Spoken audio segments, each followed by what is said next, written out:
ત્યાગ, રામજીના અર્ધાંગિની રામ વલ્લભા શ્રી સીતાજીનો ત્યાગ અને દશરથજીનો ત્યાગ એટલે એણે તો પ્રાણનો ત્યાગ કરી દીધો. રામ રામ કહી રામ કહી રામ રામ કહી રામ, તનુ પરિહરિ રઘુબર બિરહ રાવ ગયે સુરધામ.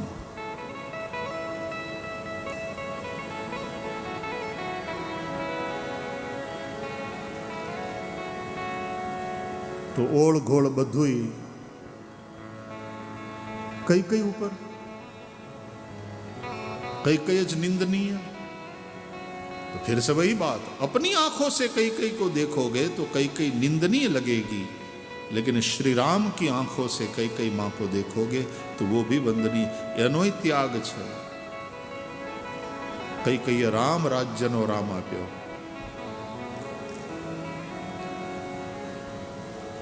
અને રામ રાજ્યના રામને જન્મ દેતી વખતે પ્રસૂતા એ પીડા જેમ ભોગવવી પડે એમ પીડા કઈ કઈએ પણ ભોગવી. બધાની નજરમાંથી ઉતરી ગઈ, પગા દીકરાની નજરમાંથી ઉતરી ગઈ કઈ કઈ. ધણીએ ખોટી સમજી અને ગામ આખાએ એને ગાળ્યું દીધી. પણ રામને ખબર છે કે કઈ કઈ માનો ત્યાગ કયો છે. લોકોની ગાળ્યું ખાઈ, સંસારની ગાળ્યું ખાઈને ધણી અને હગા દીકરાની નજરમાંથી ઉતરી જઈને તે એણે સંસારને રામ રાજ્યનો રામ આપ્યો છે. એટલે જ તુલસીદાસજી કહે છે કે ભરતના હૃદય ઉદધીમાં જે છુપાયેલું રામ પ્રેમનું અમૃત હતું એને પ્રગટ કરવા માટે રામ વનવાસ એ આ સમુદ્રનું મંથન છે. અને મંથન થયું ત્યારે જ લોકોને ભરતજીનો રામ પ્રેમ શું એ સમજાયું. અત્યાર સુધી ખબર નહોતી કે ભરતજી આટલા બધા આટલા મોટા રામ પ્રેમી છે. અમે તો કલ્પના નહોતી કરી. એટલે રામ વનવાસ પછી આખા નગરમાં જે વાત થતી હતી એમાં કેટલાક લોકો તો આ બધું ભરતનું કાવતરું હોવું જોઈએ અંદર અંદર વાત કરે ને લોકો. એક ભરત કર સંમત કહે, બીજા આમ કાન ઉપર હાથ રાખી કદાચ ચંદ્રમામાંથી અમૃતને બદલે વિષ સ્રવે તો એ ભરત કોઈ દિવસ આવું વિચારી ન શકે રામના વિશે. ભરત રામ પ્રતિકૂળ ન થાય. પાપ લાગે ભાઈ આવું બોલીએ તોય, આવું વિચારીએ તોય. પણ લોકોને ખબર જ નથી ભરતના રામ પ્રેમની, એટલે આવી વાતો કરે. પણ આ વનવાસની ઘટના પછી ભરતના હૃદયમાં છુપાયેલો રામ પ્રેમ પ્રગટ થઈ ગયો. અને ત્યારે બધાની આંખમાં આંસુ આવ્યા. સારી સરળ રસ બાત બાની સુની ભરત વ્યાકુલ ભય, લોચન સરોરુહ સ્રવત સિંચત બિરહ ઉર અંકુર નયે. સો દશા દેખી, ભરતજીની એ વખતની દશા જોઈ. બિસરી સબઈ સુધી દેહ કી. જેટલા સભામાં બેઠા હતા એ બધાને એ પ્રેમમાં દેહભાન ભૂલા. જેણે મનમાં ભરતના વિશે ખોટો વિચાર કર્યો તો એ બધાએ મનોમન માફી માંગી લીધી કે અમે તમને ખોટા સમજ્યા, ક્ષમા ક્ષમા ક્ષમા. તો આ વનવાસની ઘટનાથી ભરતના હૃદયની અંદર છુપાયેલો રામ પ્રેમ દરિયામાંથી સમુદ્ર મંથનથી પ્રગટ થયેલા અમૃતની માફક પ્રગટ થઈ ગયો. તો કોઈએ તુલસીદાસજીને પૂછ્યું કે ભાગવતમાં જે સમુદ્ર મંથનની કથા છે એમાં તો અમૃત પછી પ્રગટ થયું, એના પહેલા ઝેર પ્રગટ થયું છે.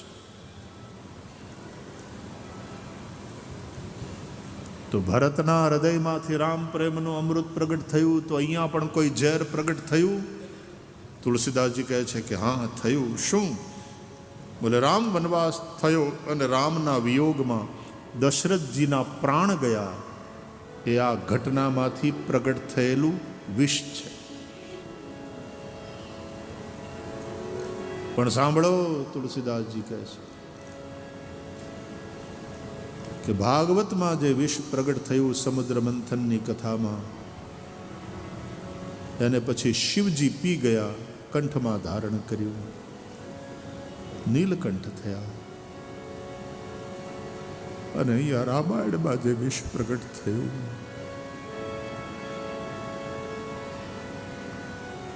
અને કઈ કઈ શંકર બનીને પી ગઈ.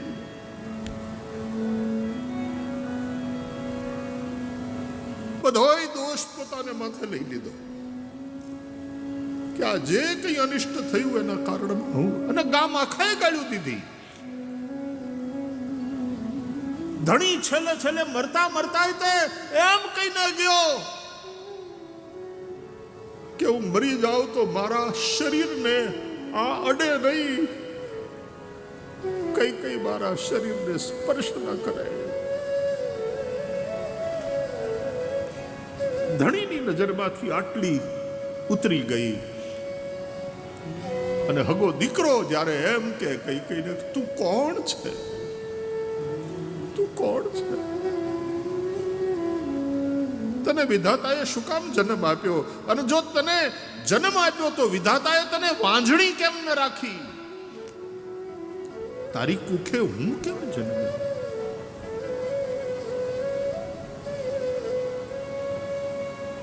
જે ધણીની નજરમાંથી ઉતરી ગઈ, અને એ છેલ્લે છેલ્લે ધણી મરે છે ત્યારે તે એટલે પાછું હરખું કરવાનો, જોડવાનો, એની એની એની મિસઅન્ડરસ્ટેન્ડિંગ દૂર કરવાનો પણ પછી કોઈ ચાન્સ જ નહીં. દીકરાની નજરમાંથી ઉતરી ગઈ, ગામની ગાળ્યું ખાધી. આ બધું વિષ છે, અને વિષને કઈ કઈ શંકર બનીને પી ગયા ચૂપચાપ.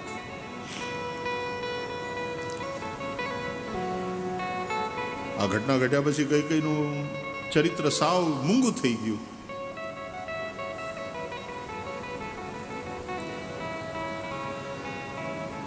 રાજમહેલના એક ખૂણે બેહીને રડતા રડતા એણે જીવન પસાર કરી દીધું. પણ રામ રાજ્યના રામને જોઈને એના અંદરમાં એક સંતોષ થાય છે કે મેં સમાજને રામ રાજ્યનો રામ આપ્યો. એના માટે જે ભોગવવું પડ્યું તે બધું કઈ કઈએ ભોગવ્યું.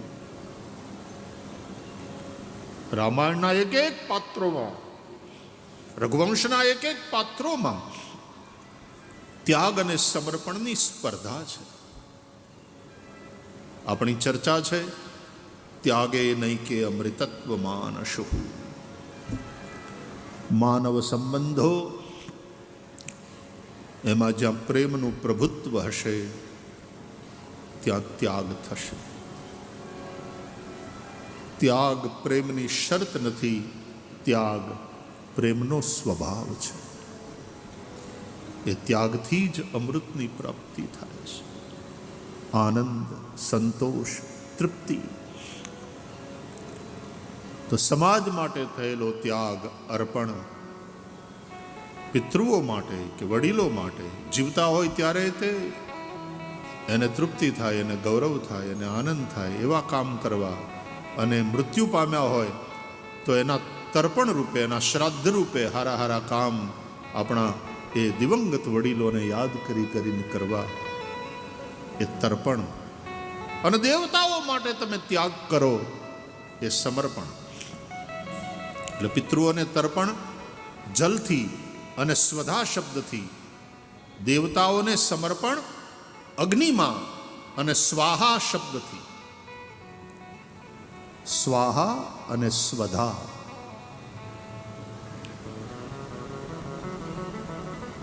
ત્યાગ સમાજ માટેનો હોય, ત્યાગ પિતૃઓ માટેનો હોય, એટલે કે પોતાના પરિવાર માટેનો, પરિવારના સદસ્યો માટે ત્યાગ, અને ત્યાગ દેવતાઓ માટેનો, પરમાત્મા માટેનો હોય. પણ મારા બાપ, ત્યાગ કરો, ત્યાગ કરો. ત્યાગે નહીં કે અમૃતત્વ માનશુ. त्याग ही तुम्हें स्वामी बनाएगा, वरना तो गुलाम हो, वरना अपने धन के चौकीदार हो. સમાજની પાસેથી હું કેટલું લઉં છું એની સામે હું સમાજને કેટલું આપું છું એનો વિચાર કરો. સમાજની પાસેથી મળે એના કરતા અનેક ગણું જો તમે સમાજને આપશો,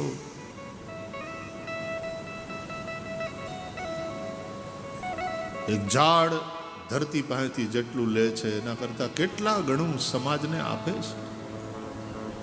અને તેથી વૃક્ષ એ પણ સંત છે. સરોવર તરુવર સંત જન ચોથા બરસે મેહ, પરમાર્થને કારણે ચારો ધરિયા. કાંઈ લઈ જવાનું નથી, કુછ ભી સાથ નહીં ચલના.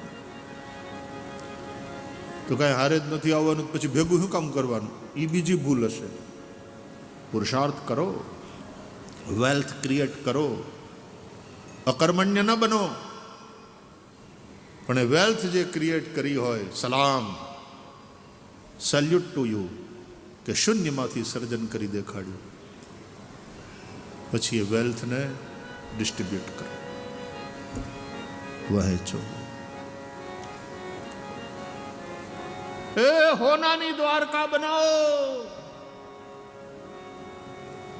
એક ગોવાળિયો ગાયું ચારતો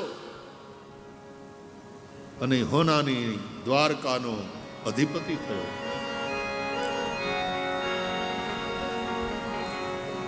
પણ એ હોનાની દ્વારકાના દરવાજા સુદામા માટે ખુલ્લા હોય. એ મથુરામાં વાગી મોરલી, ગોકુળમાં કેમ રે વાય રે રાય રણ છોડજી. હોનાને હિંડોળે કે દ્વારકામાં દીવા બળે.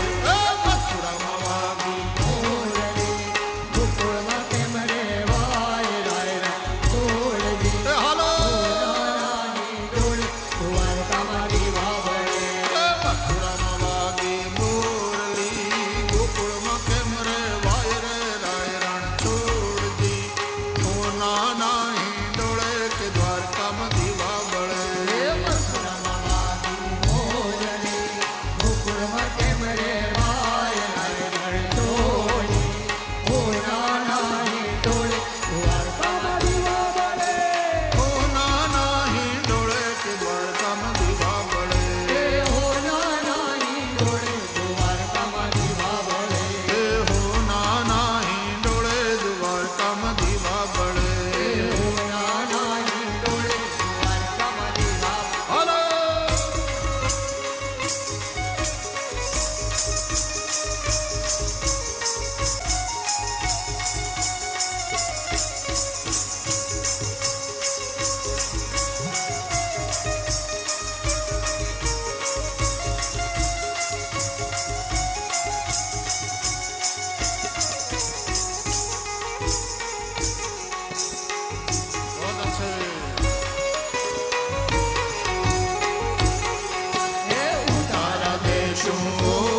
चढ़िएला दूध रे राय रण छोड़ दी कोना नाही डोले द्वारका में दीवा बड़े भोजन रे राम की चढ़िएला दूध रण छोड़ दी अरे हो नाना डोले द्वारका में दीवा बड़े हो नाना ही डोले द्वारका में दीवा बड़े हो नाना डोले द्वारका में दीवा बड़े हो नाना ही डोले द्वारका में दीवा बड़े हो नाना डोले द्वारका में दीवा बड़े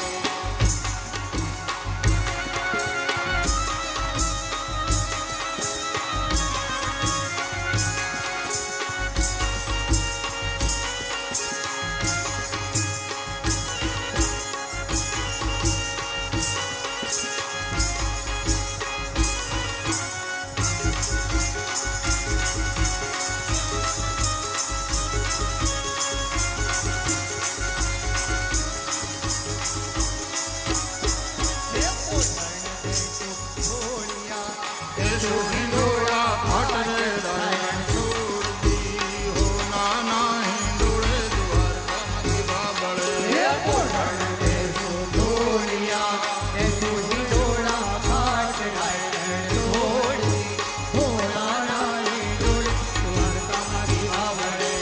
मथुरा में बागी मोरली गोकुल में केम रे वाय रे रायण छोड़ दी हो नाना ही डोले द्वारका में दीवा बड़े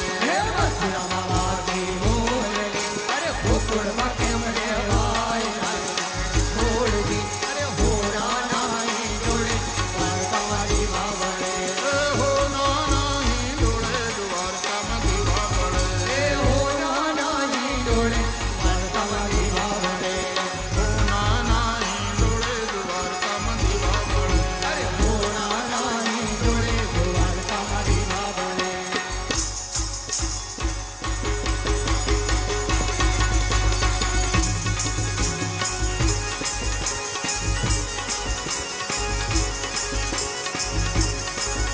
મારા દ્વારકાના નાથ મને તારી પાસે રાખ મારા દ્વારકાના નાથ મને તારી પાસે રાખ એ મને તારી પાસે રાખ મને તારી પાસે રાખ મને તારી પાસે રાખ મને તારી પાસે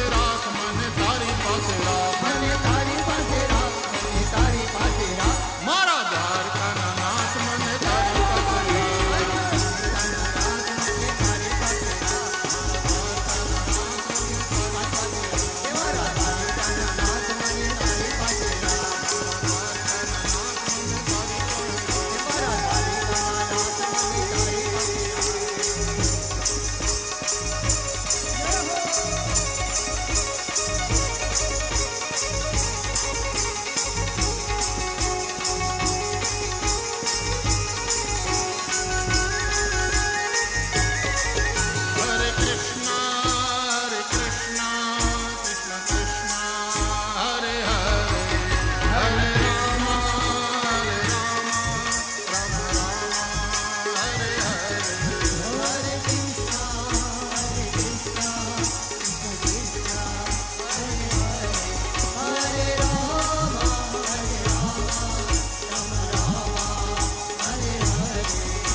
મારા દ્વારિકાના નાથ મને તારી પાસે નાથ મને તારી પાસે રાખ. જુઓ તો ખરા દ્વારકાનાથની મહેમાન ગતિ. હાથ હાથ દિવસ એના અંતઃપુરમાં, અહીંયા બેટ દ્વારકામાં ભગવાનનું સતત સાનિધ્ય. દ્વારકાધીશ પ્રભુ અહીંયા ભાગવતજીના રૂપે બિરાજે છે. ફરીથી યાદ દેવડાવું, કથા એટલે ભગવાનની હારેની વાતું. સ્વયં ભગવાન બોલે છે, આપણી હારે વાતું કરે છે, રાખે છે, જમાડે છે, ખવડાવે પીવડાવે, જલસા કરાવે અને વાતો કરે. જેમ હાવ નજીક ના આવે ને કે આવો ને રોકાવા આવો, ક્યારેક રોકાવો એમાં આવો, નિરાતવા આવો. એટલે આપણે હાવ નિરાતવા આવ્યા છીએ ને ભગવાનને કે મારા દ્વારકાના નાથ મને તારી પાસે રાખ. એ વાતું કરીએ મારા બાપ, તું બોલતો રહે ને અમે સાંભળતા રહીએ ને એમાંથી અમે પકડવા જેવું પકડીને, આમ તો બધું પકડવા જેવું, તું પોતે જ પકડવા જેવું, તારું તો બધું પકડવા જેવું બોલેલું એ તો ખરું જ, તું પોતે પકડવા જેવો. તું જેને પકડે ને તને જે પકડે એ સંસારની પકડમાંથી છૂટી જાય. એના જીવનમાં કોઈ અકડ હોય તો એ છૂટી જાય,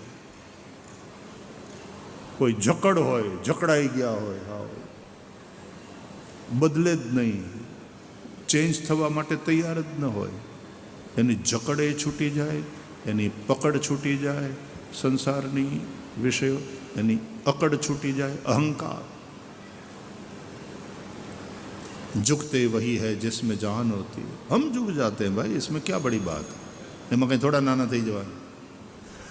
झुकते वही है जिसमें जान होती है, अकड़ मुर्दे की पहचान होती. મડા હોય અકડ, જે જીવતો હોય, जिंदा है तो जिंदा लगना जरूरी भी है. अकड़ मुर्दे की पहचान होती.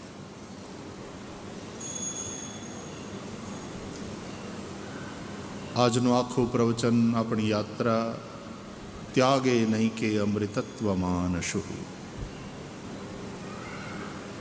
શ્રીમદ ભાગવતનો પ્રયોજન. વૈસે તો કૈવલ્ય में એક પ્રયોજન, કૈવલ્ય મોક્ષ. પણ એ મોક્ષ ક્યારે સંભવ બને? રીતે જ્ઞાનાन्न मुक्ति ही. सत्य ही है कि बिना ज्ञान के मुक्ति नहीं. ज्ञान के साथ साथ वैराग्य, वैराग्य ने ज्ञान बे हग्गा भाईओ. भक्ति यानी मां, श्रीमद भागवतना महात्म्य अनुसार. અને ભક્તિ માતા યુવતી હોય, સમર્થ હોય, સશક્ત હોય, પણ દુઃખી હોય તો. અને દુઃખી કેમ? તો કે એના જ્ઞાન અને વૈરાગ્ય બે દીકરા એક કૃષકાય છે, નિર્બલ છે, નિષ્ક્રિય છે, સૂતેલા પડ્યા છે. એટલે એ માતા યુવતી છે, સુંદર છે, સશક્ત છે, પણ દુઃખી છે. એટલે નારદજી આખું મિશન ઉપાડ્યું કે ભક્તિ, તું દુઃખી ન થા, તું રડ નહીં. તારા બંને દીકરા જ્ઞાન વૈરાગ્યને હું જગાડીશ. અને જગાડીશ એટલી નહીં, સમાજમાં એની પ્રતિષ્ઠા કરીશ. ઘરે ઘરે અને જને જને તારા બંને દીકરા જ્ઞાન અને વૈરાગ્ય સાથે, હે ભક્તિ દેવી, હું તારી સ્થાપના કરીશ. જો હું આટલું ન કરું તો હું હરિનો દાસ નહીં. અને આ મિશન કેવી રીતે સક્સેસફુલ થાય? તો એ સનતકુમાર જેવા પરમહંસોએ સમજાયું કે શ્રીમદ ભાગવતથી થશે. નારદજી એ કરો.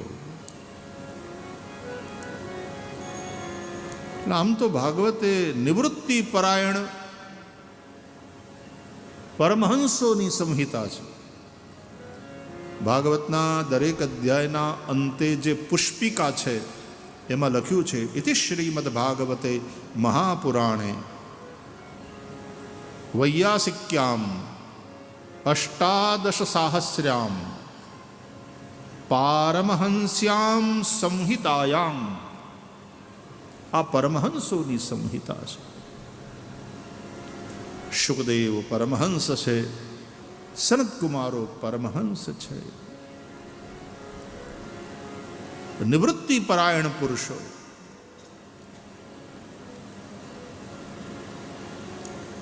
અને તેથી આ કથા મોક્ષ તરફ, નિવૃત્તિ તરફ લઈ જાય એ તો બરાબર, પણ મોક્ષ એ તો ચોથો પુરુષાર્થ છે. એના પહેલાના જે ત્રિવર્ગ છે, ધર્મ, અર્થ અને કામ, એના વિશેનું માર્ગદર્શન શ્રીમદ ભાગવતમાં પ્રાપ્ત થાય છે. ધર્માદ અર્થશ્ચ કામશ્ચ સ કિમર્થમ ન સેવ્યતે. ધર્મપૂર્વક અર્થ, ધન કમાઓ ધર્મપૂર્વક, ધર્મનો વિચાર કરીને, ધર્મને છોડીને ધન નહીં. ધર્મ बढ़े तो ધન बढ़े, ધન बढ़े મન बढ़ જાય, મન बढ़े મહિમા बढ़े, પછી બધું बढ़त बढ़त बढ़ જાય. ધર્મપૂર્વક ધન, અર્થ, અને ધર્મપૂર્વક કામ. ગૃહસ્થને માટે અર્થ એટલે કે ધન, પૈસો, અને કામ, આ બંનેનું સંપાદન કરવું જરૂરી હોય છે. એ ગૃહસ્થાશ્રમમાં પ્રવેશ કરે, પતિ અને પત્ની ધર્મપૂર્વક કામ પુરુષાર્થનું સંપાદન કરી અને સંતાન ઉત્પન્ન કરે અને પોતાના વંશને આગળ વધારે, પ્રજોત્પત્તિ. પણ ધર્મપૂર્વક કામ. ગૃહસ્થમાં તમે જાઓ ને પૈસો ન કમાઓ તો તમે ધર્મ ચૂકો છો. ગૃહસ્થમાં છે એને પોતાની આજીવિકા ચાલે એટલું કમાવવું જોઈએ. પુરુષ ગૃહસ્થમાં પ્રવેશ કરે અને કંઈ કમાય નહીં, એનું મૃત્યુ શોચનીય છે. રામાયણમાં વશિષ્ઠજી, આજ ખબર નહીં, શરૂઆતથી જ રામાયણ પકડાઈ ગયું છે. રામાયણમાં, રામચરિતમાનસમાં વશિષ્ઠજીએ કહ્યું છે, સોચિય ગૃહી જો મોહ બસ કરઈ કર્મ પથ ત્યાગ. એ ગૃહસ્થનું મૃત્યુ શોચનીય છે જે મોહવશ થઈ અને કર્મ પથનો ત્યાગ કરે.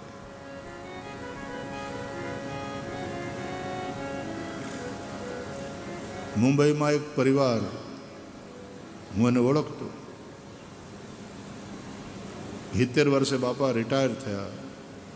એનો છોકરો સારી પોસ્ટ ઉપર કોઈ કંપનીમાં હતો, સારા પૈસા કમાતો હતો. પછી ઘરનું વાતાવરણ